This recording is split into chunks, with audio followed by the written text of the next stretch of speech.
हम स्टार्ट कर रहे हैं interpretation of the statute. Interpretation of the statute LLM में एक सब्जेक्ट है, एलएलबी में भी एक सब्जेक्ट है। तो इसको स्टार्ट करते हैं, अलग अलग पार्ट्स में इसको डिवाइड करके हम पढ़ने वाले हैं। तो इंटरप्रिटेशन ऑफ स्टैट्यूट स्टार्ट करते हैं, है ना। तो इंटरप्रिटेशन ऑफ द स्टैट्यूट क्या है? सबसे पहला सवाल, सबसे पहले इंटरप्रिटेशन का मीनिंग क्या है? इंटरप्रिटेशन जो है ये एक लैटिन वर्ड है, वहां से ड्राइव हुआ है इंटरप्रिटेशन, तो जिसका सिंपल सा मीनिंग है to explain, expound, to understand, to clarify, to translate. अगर सिंपल लैंग्वेज में कहना हो तो interpretation is the process of explaining, expounding and translating any text or anything in written form. Repeat करता हूं, interpretation is the process of explaining, expounding and translating any text or anything in written form. ठीक है। Basically involves an act of discovering the true meaning of the language which has been used in statute। तो simple सा meaning यह है किसी भी चीज को ट्रांसलेट करके बताना, एक्सप्लेन करना, किसी वर्ड का मीनिंग बताना। अगर किसी भाषा में मैं कहूँ तो किसी भी वर्ड का मीनिंग बताना कि ये जो वर्ड है ये क्या कहना चाहता है, इसका अर्थ क्या है। ठीक है। तो वो जो अर्थ बताने का, ट्रांसलेट करने का प्रोसेस है, उसको ही इंटरप्रिटेशन कहा जाता है। एक और जनरल मीनिंग बताऊं तो interpretation of statute is the correct understanding of the law. Interpretation of the statute is the correct understanding of the law.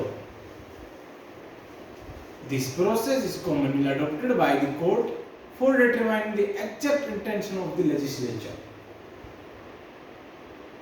Interpretation को ऑफ स्टैट्यूट को इसलिए यूज किया जाता है कि करेक्ट इंटरप्रिटेशन हो सके शब्द की, कि जो लॉ के अंदर जो वर्ड लिखे हुए हैं उनका सही मायने में मीनिंग क्या है, वो क्या कहना चाहता है, कि लॉ क्या कहना चाहता है।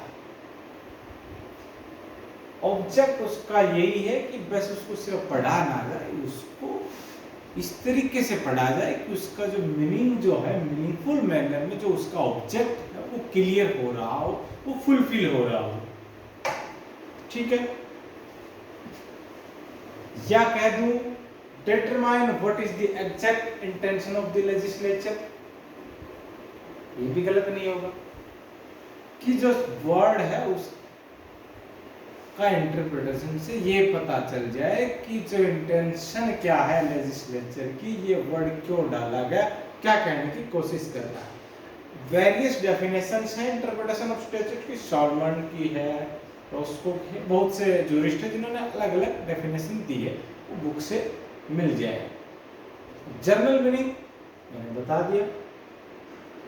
अब क्या है, दो चीजें, एक कंस्ट्रक्शन है, एक इंटरप्रिटेशन है, दोनों में फर्क, थोड़ा सा फर्क।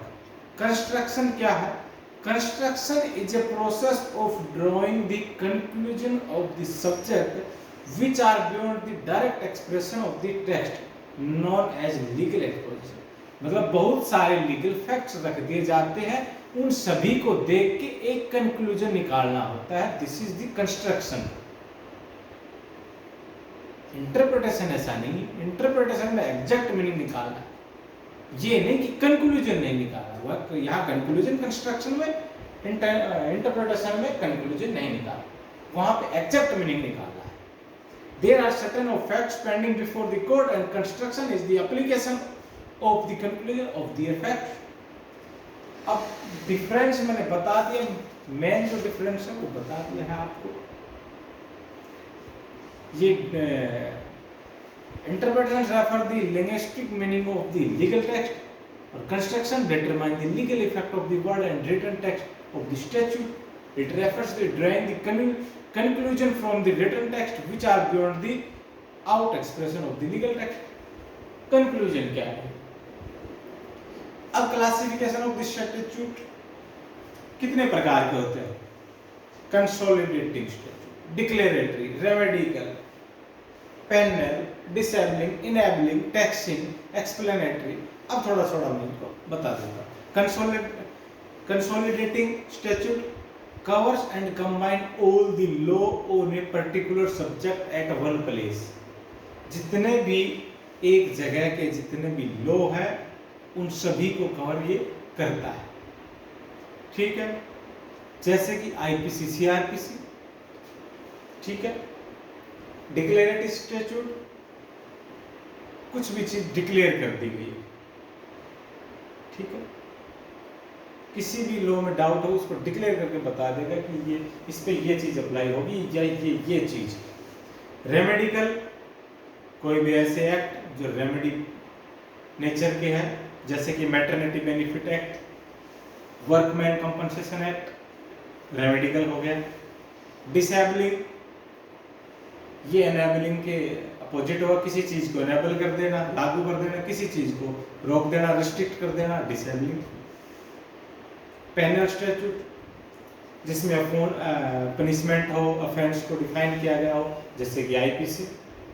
टैक्सिंग, रेवेन्यू से रिलेटेड हो, जहाँ पे टैक्स पे करने के लिए हो, जैसे income tax, sales tax, wealth tax, बहुत सारे टैक्स है जो स्टैट्यूट टैक्स की बात करता हूँ।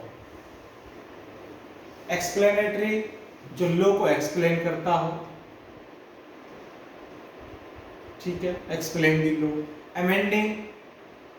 अमेंडिंग स्टैट्यूट, वो जैसे सीपीसी आपकी पहले 1859 की थी, अब 1908 की होगी। सीआरपीसी पहले 1898 की थी, अमेंड करके उसको 1973 कर दिया, अमेंडिंग स्टैट्यूट। रिपीलिंग, किसी चीज को रिपील कर दिया गया, जैसे कंपटीशन एक्ट 2002 को कर दिया गया है, ठीक है। और बहुत सारे एक्ट जिनको रिपील कर दिया जाता है तो वो रिपीलिंग स्टैट्यूट में आ जाएंगे।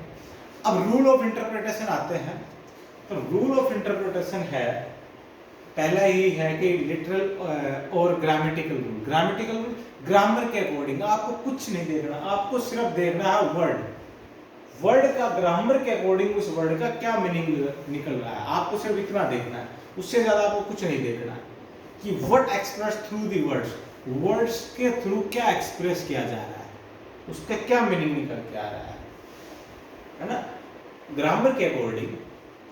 उसके बाद इसमें एक केस है, जैसे मकबूल Hussain versus state of Bombay है, ये गोल्ड से रिलेटेड है, तब ये इस पे पर्टिकुलर एक वीडियो बनेगा कि व्हाट इज द लिटरल और ग्रामेटिकल रूल क्या है, उसमें मैं सभी केस लोगों को समझाऊंगा। वैसे इसमें एक केस और भी स्टेट ऑफ केरला है, मेथाई वर्गीस का है। उसके बाद मिस्चीफ रूल, इसको ये originated in the Hayden case है ना, 1584 में जो हेडन केस था उसमें लॉर्ड पोक ने इसको रूल को अप्लाई किया था, वहीं से इसका ओरिजिन है। उसके बाद गोल्डन रूल, तो ये इसके रूल, इन रूल को अलग से डिफाइन बारी बारी से करेंगे। अब इन रूल पे चलेंगे नेक्स्ट में, ठीक है।